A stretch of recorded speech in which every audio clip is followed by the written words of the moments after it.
نماز چاشت طلوع آفتاب کے تقریباً 1 گھنٹہ بعد 4 رکعت ادا کرنے والے کے دن بھر کے سارے کام اللہ تعالیٰ اپنے ذمہ لے لیتے ہیں. ٹھیک ہے. نماز چاشت کا وقت کب ہوتا ہے؟ تقریباً 1 گھنٹہ بعد سورج نکلنے کے. لیکن اس کا یہ مطلب نہیں کہ 1 گھنٹہ بعد شروع ہوتا ہے اور اسی وقت ختم ہو جاتا ہے. یہ پھر آگے چلتا رہتا ہے جب تک زوال نہ ہو جائے. یہی صلاۃ الضحیٰ ہے. ضحیٰ کا مطلب ہوتا ہے نا سورج کا چمک اٹھنا. ایک ہوتی ہے اشراق، سورج نکلنے کے تقریباً 15 منٹ بعد، اور اس کا کیا ثواب پورے حج اور عمرے کا، کہ اگر کوئی شخص فجر کی نماز کے بعد مصلی پر ہی بیٹھا رہے، ذکر اذکار کرتا رہے، اور پھر تقریباً سورج نکلنے کے 15 منٹ بعد 2 رکعت نماز پڑھ لے، تو اس نماز کا اجر و ثواب پورے حج اور عمرے کا ہے. صحیح مسلم کی روایت میں ہے طلوع آفتاب کے تقریباً 2.5 گھنٹے بعد جو نفل ادا کیے جاتے ہیں انہیں نماز اوابین کہتے ہیں. ٹھیک ہے. بالکل قریب میں پڑھیں تو اشراق بول دیتے ہیں، ذرا گھنٹے بعد پڑھیں تو چاشت بولتے ہیں، ضحیٰ جس کو بولتے ہیں، اور 2.5 گھنٹے بعد پڑھیں تو اوابین. اصل میں یہ اشراق چاشت ایک ہی ہے، اگر ذرا پہلے پڑھ لیں تو اشراق ہے، تھوڑا دیر سے کریں تو چاشت ہے. ٹھیک ہے. اصل میں صبح کی نماز ہی ہے، ایک طرح سے سورج طلوع ہونے کے بعد کی نماز ہے بیسیکلی. ذرا دھوپ بلند ہو جائے تو وہ ضحیٰ ہو گیا. سورج نکلنے کے تھوڑی دیر بعد یعنی 15 منٹ کے اندر پڑھیں تو اشراق کہلائے گی. ذرا تھوڑی تاخیر کرے اور دھوپ خوب چمک اٹھے تو ضحیٰ کہلائے گی. لیکن بیسیکلی ایک ہی نماز ہے، تھوڑا وقت کے آگے پیچھے ہونے سے نام بدل جاتا ہے. رسول اللہ صلی اللہ علیہ وسلم نے فرمایا، اللہ تعالیٰ فرماتا ہے، اے آدم کے بیٹے، خالص میرے لیے 4 رکعتیں، خالص میرے لیے 4 رکعتیں اول دن میں پڑھ، یعنی اشراق کی. میں تجھ کو اس دن کی شام تک کفایت کروں گا، تیرے سارے کام ہو جائیں گے. اب آپ دیکھیے کہ یہ جو 4 رکعتیں ہیں، ان میں جو خصوصیت کے ساتھ اجر کے لیے شرط رکھی گئی وہ کیا؟ خالص میرے لیے. اچھا، عام طور پہ ہم نفل پڑھتے ہیں تو کس طرح پڑھتے ہیں؟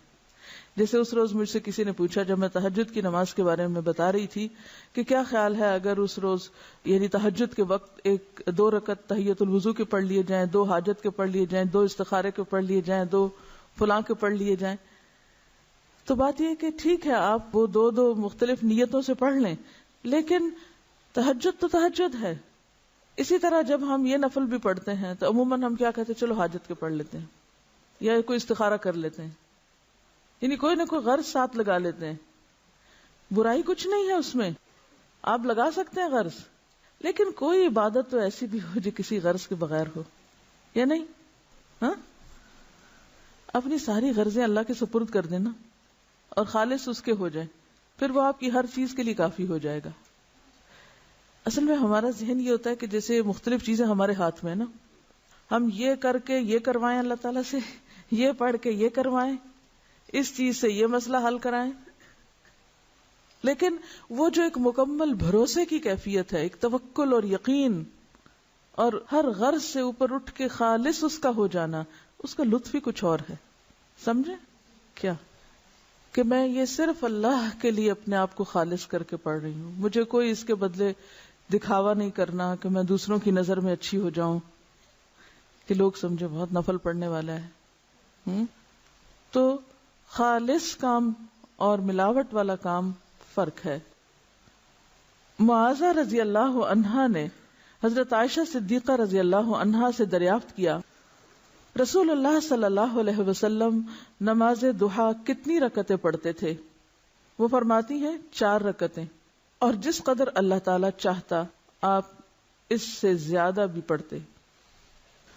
ام ہانی فرماتی ہے رسول اللہ صلی اللہ علیہ وسلم نے فتح مکہ کے دن غسل کیا اور 8 رکعات نماز ضحیٰ پڑھی. معلوم ہوا کہ اشراق کی رکعتیں 2، 4 یا 8 ہیں جو سنت سے ثابت ہیں. حضرت ابو ہریرہ رضی اللہ عنہ نے فرمایا، مجھے میرے پیارے دوست نبی صلی اللہ علیہ وسلم نے 3 چیزوں کی وصیت کی، جب تک میں زندہ رہوں گا ان کو نہیں چھوڑوں گا. ہر عربی مہینے میں ایام 20 یعنی 13, 14 اور 15 کے 3 روزے, چاشت کی نماز اور سونے سے پہلے وتر پڑھنا. یہ 3 کام کبھی نہ چھوڑوں گا.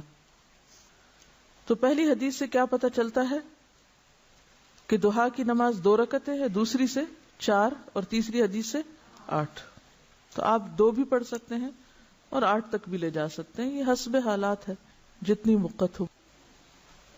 یہ 4 رکعتیں یا 8 رکعتیں 2 کر کے پڑھیں گے, یعنی ہر 2 رکعت کے بعد سلام پھیریں گے.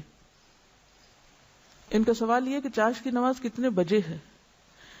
دیکھیے کہ بجے کی حدیث میں کسی بھی نماز کا وقت گھنٹوں کے حساب سے یا بجے کے حساب سے نہیں بتایا گیا.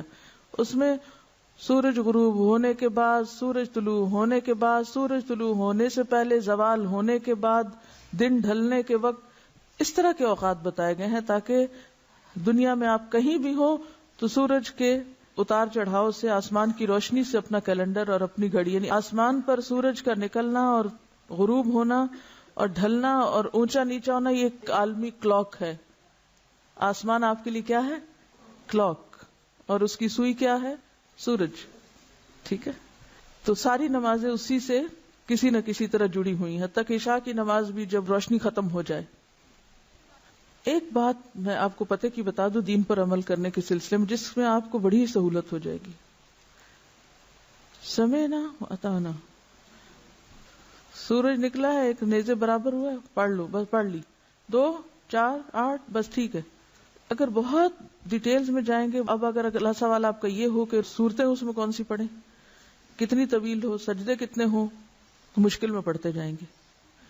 سمپلی ایک بات سنیں اور اس کو جتنی سمجھ آتی وہ کر لیں, اور انشاءاللہ اس میں خیر ہوگی. پس جب آفتاب طلوع ہو کر ایک نیزے کے برابر بلند ہو جائے تو اس وقت نوافل کا پڑھنا نماز اشراق کہلاتا ہے, یعنی تقریباً 15 منٹ کے بعد. زید بن ارقم رضی اللہ عنہ سے مروی ہے, حدیث میں اس نماز کو صلاۃ الاوابین بھی کہا گیا ہے. اوابین کا لفظ اواب سے ہے. اواب کا کیا معنی ہوتا ہے؟ رجوع کرنے والا, بار بار پلٹنے والا. مغرب اور عشاء کے درمیان پڑھی جانے والی نماز کو جس روایت میں صلاۃ الاوابین کہا گیا ہے وہ مرسل ہے, یعنی ضعیف ہے. عام طور پر ہمارے ہاں کیا مشہور ہے, اوابین کی نماز مغرب کے بعد پڑھتے ہیں لوگ, جبکہ صحیح حدیث کے مطابق یہ نماز اشراق کی نماز ہے.